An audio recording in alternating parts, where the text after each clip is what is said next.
Okay, today is dedicated to cake making. It's going to be mine and my brother's birthday next week. We were actually 4 days apart, but we usually celebrate it together. I asked him what his favorite cake was, and he said pound cake. Who chooses pound cake as their favorite cake? My brother. This is also the same guy who, when I asked him what his favorite food was, he just said potato. So you kind of get the gist of what type of person he is. But I thought I'd do a cake specifically for him to be sort of part of his birthday gift. And I don't really care what the cake is for my birthday because I'll be going out and choosing whatever I want to eat on my own day. So this is a very small sacrifice to make, and I thought, here's a good chance to do something fun. So what's more fun than a themed cake? Now, one of the things that we also both have in common, besides our birthdays, is that we both love Star Wars. I kind of grew up watching it because of him. And when I thought of the pound cake, I thought of this picture on Pinterest. If you don't know what it is, it's based off of the Sarlacc Pit from Return of the Jedi. Now, this is probably where it gets a little bit controversial. So back in 1997, they released or re-released the Star Wars movies, where they kind of cleaned it up digitally and also added a bunch of elements that fans were really unhappy about, but an unhappy Star Wars fan like you. But I have my own opinions about them as well. For the cake, or for the Sarlacc Pit, originally it didn't have like those tentacles and kind of like the beaky mouth. It was just kind of a giant pit in the ground. And as much as I love and prefer the original version, I just thought I can't really present a toothy looking thing at the restaurant we're going to be celebrating at. It would just be really awkward to make the waitresses cut the cake for you. So I thought, let's just do the re-released version with the tentacles in the mouth so that it looks less crazy or less holy. So we're gonna be making the Bundt cake, giving the Bundt cake the original look, and then making the Sarlacc tentacles and beak out of fondant. So the timing of all this is actually perfect because the season finale of Book of Boba Fett was just yesterday. So it's pretty fresh in everybody's mind. So that's my attempt at staying relevant. Enough with the digressing, let's make this cake. Okay, step one is to make the actual pound cake. Let me just clean this all up. This is also a part of his present. It's like a Lumiere pop figure. I thought it was super cute. I'm not usually a big Funko fan, but some of them are pretty cute. Anyways, okay, the pound cake recipe I got was off of All Recipes, which is probably the biggest recipe website out there, and it had really good ratings.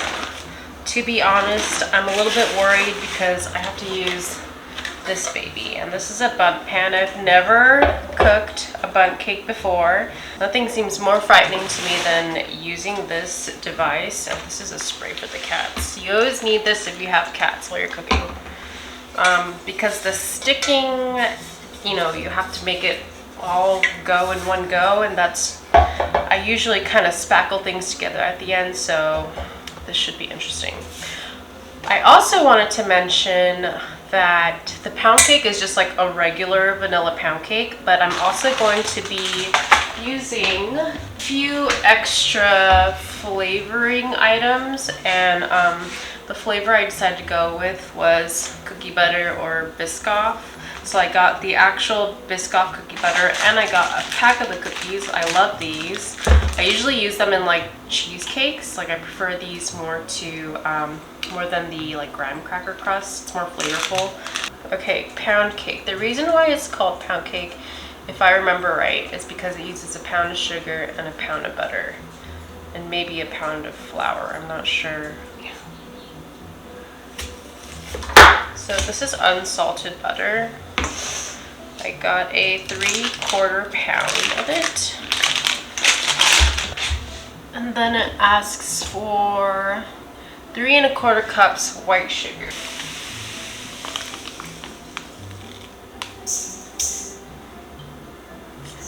Okay.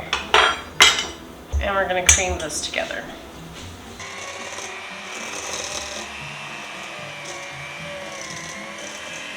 Okay, now I have to add 1 egg at a time.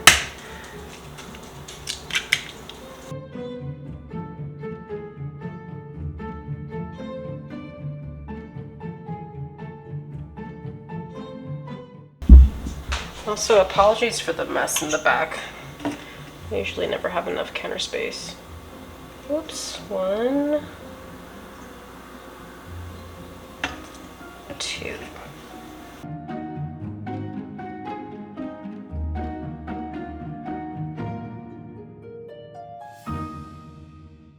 Okay, now I have to add all my dry ingredients. This is the only bowl I have because all of my other bowls are occupied at the moment. 1, 2, 3.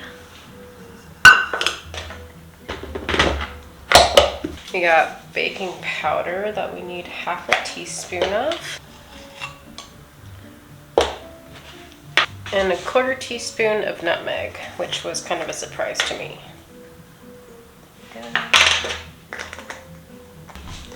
And can't forget a pinch of salt. Oops. I seriously don't know why I picked up baking because I'm so clumsy and messy, and this is such a precise process. We're gonna just add 1/2 of this mixture to the butter, egg, sugar that I had prepared earlier.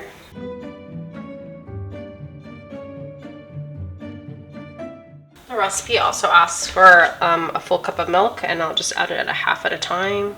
This is 1% milk.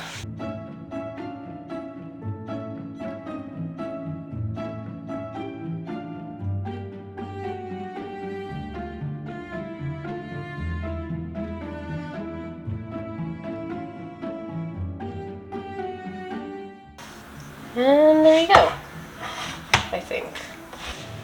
Okay, I just cleaned my Bundt pan because it was brand spanking new, and I'm actually gonna prepare it by greasing it with vegetable shortening. So this is Crisco. I've actually never used Crisco before, so this should be interesting. I read online it's actually best to use your hand, so this is gonna be a very graphic segment. Ugh.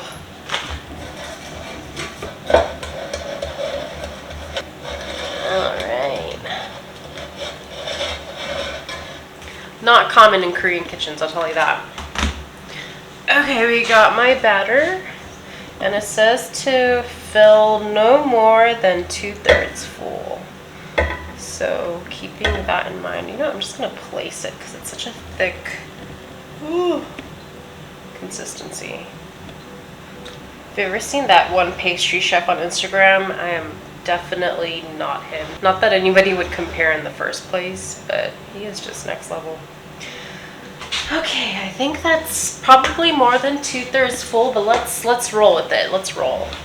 Oven is set to 325, and it's actually gonna go in for a long time. I think it's like 1 hour and 25 minutes. But here goes nothing. Hopefully it comes out good. I actually added the rest of the batter to these skull pans I have. I haven't used these since Halloween, so I didn't want to like freeze raw batter and put it in the freezer, so I thought I'd just bake it off and then, split one with my husband for dessert here or there. I didn't record, but I just pulsed a bunch of these Biscoff cookies. I didn't do the whole pack, maybe like 3/4 of, but here is the sand that I'll be using to sprinkle on top. I just took it out of the oven. I had popped out the skulls earlier, and I actually ate one, and they were so delicious, but the tops looked pretty light and the edges looked pretty brown, so I took it out to test it, and it came out great. It said 1 hour and 25, but it's only been like an hour, and the cake comes out done. It says toothpick, but I use a chopstick. So I think I'm just gonna let it rest. They say to wait for like 15 minutes until it's ready to pop out of its form. It came out really crusty. I don't know if that's normal. Okay, it should be good.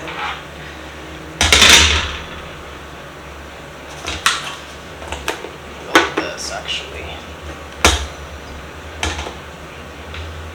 Okay, the moment of truth.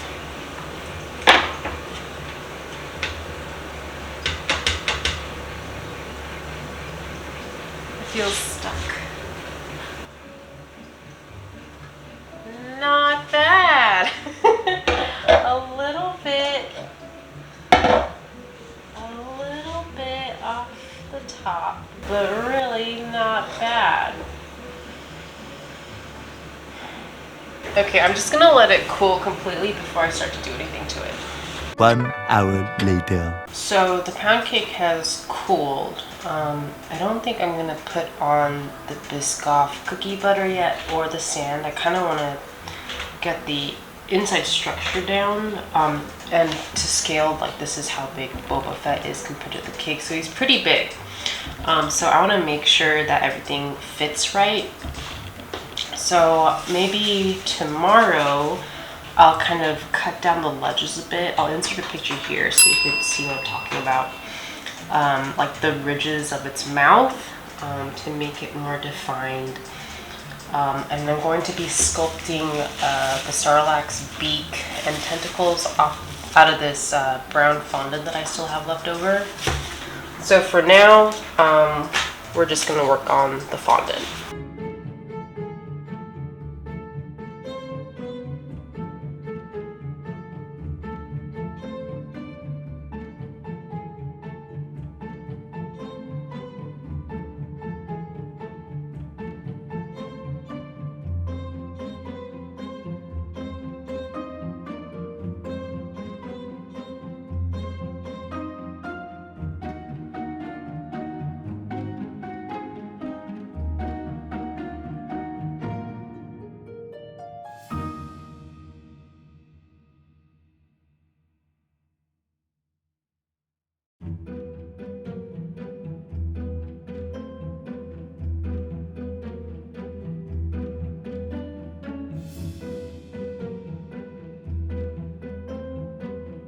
I also wanted to quickly mention that the skull's baked off fine, and I actually already ate a whole one and ate some of this one and gave my husband two, and he gobbled them up, and they're so good.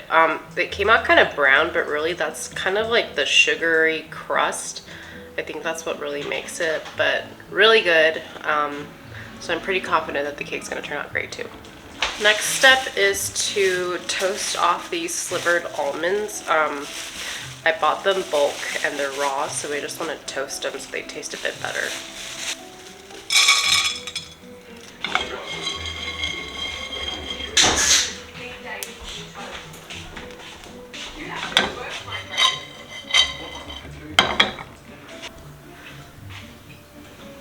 So the next day, I had wanted to make some buttercream to kind of line like the mouthy part of the sarlacc, so I set out some butter the night before.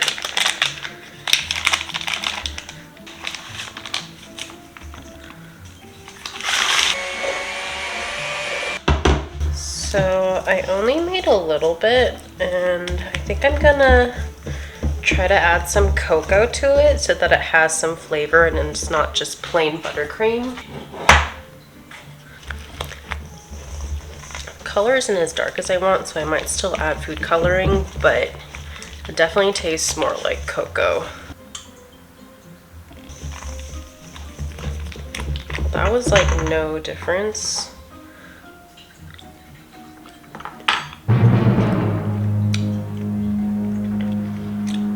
But it tastes good, so let's just roll with this.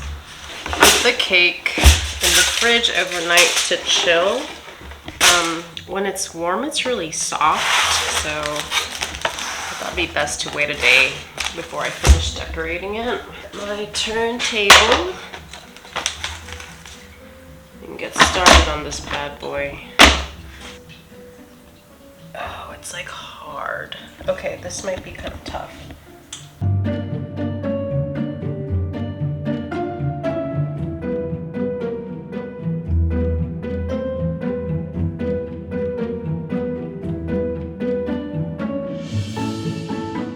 So I'm basically going in and creating little steps, if it's picking up on the camera at all, using my trusty little ceramics sculpting tool that has turned into like a fondant cake sculpting set instead. So I kind of jabbed into the insides, and then I'm going back and kind of jabbing downwards, and that should create that step look. It'll probably pick out a lot better. Yeah, so there's like the next step.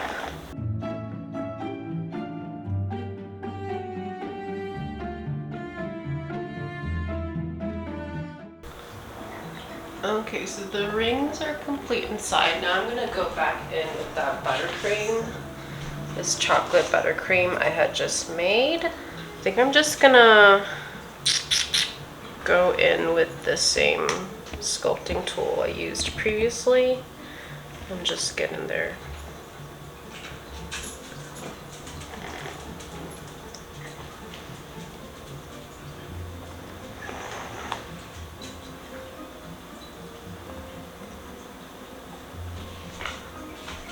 Okay, I got the back of this fork because it has kind of more of a like L-shaped ledge to it, and I'm going back in and kind of smoothing out the frosting so that the steps are a little more defined. Looks like I'm gonna have to go in and clean up a bunch, but so far this seems to be an okay way to approach this. So here's the plate of stuff I was working on yesterday. Here's like the fondant bits and the almond teeth. I'm going to start putting in the almond teeth into the sarlacc.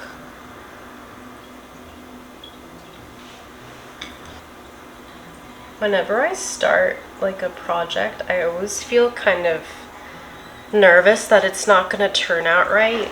But the more I work on stuff, like as, you know, I do more of the steps, and as it comes together, I start to just feel happier and happier. I guess you could say this is like my version of self-care. Any broken nuts I can just eat.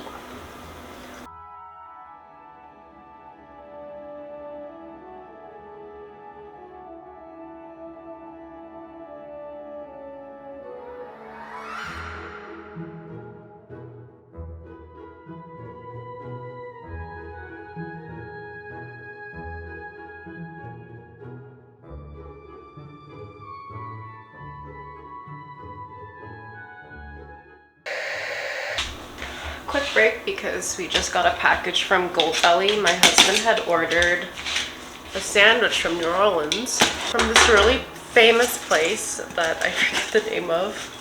Central Grocery. Okay, so from Central Grocery, if you don't know, in New Orleans, they have these really famous sandwiches. And they're called muffalettas. So you're gonna see us dig into these. I'm so excited. We got two. I made a mixture of like the leftover chocolate frosting buttercream I had made and some of the crumbly bits from the inside of the pound cake. And I thought I could just kind of whip this together to put in the very center so that there's somewhere for like the beak of the sarlacc to rest. Let's see if that's high enough. Yeah, I think that's good. That way his beak is like fit more snugly. So before I go ahead, I thought I'd coat the outside with the Biscoff butter I got. You can see I tasted some and it's bomb. And then sprinkle the outside with this cookie, like these ground up cookies to give that sand effect. I wanted to do that first so it doesn't create like such a crazy mess before I start inserting all the tentacles. So I think the first thing I'm gonna do is actually heat up the cookie butter in the microwave to make it more like liquidy. At least that's what I'm hoping it'll do. Fingers crossed. That way it's gonna make it like way more easy for me to work with. If not, it'll just be a longer process, but that's no biggie either. Okay, so it actually got like super melty. It's like pure liquid, which is exactly what I wanted. Because it's so viscousy, I can actually use like a, what do you call this? Like a basting brush to brush on the outside.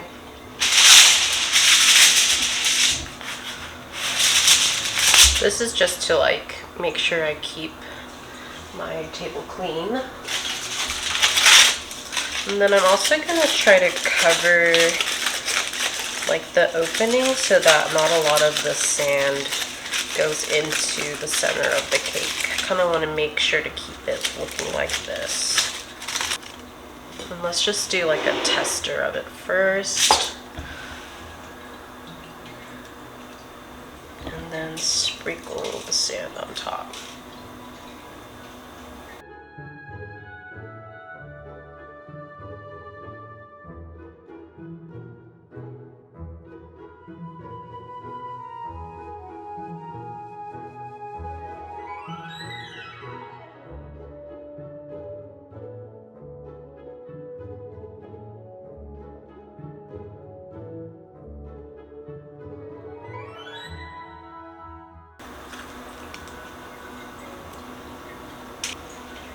So I definitely didn't use all of the cookie crumbles or the cookie butter. That's okay. Let's go ahead and add all of our elements. So here's Boba Fett. I'm just gonna stick him to the side. I don't know, I kind of feel like I was hoping for like a bigger effect, but can't really complain. I think he looks pretty good, right?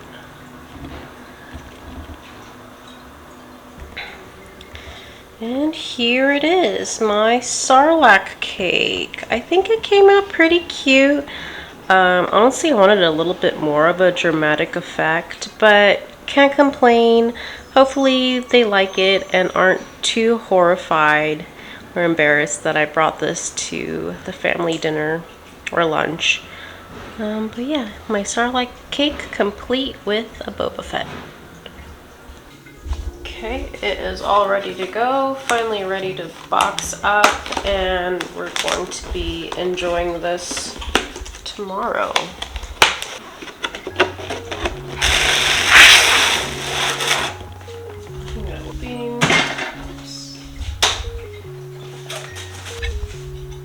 All this cookie butter that I'm not really sure what to do with.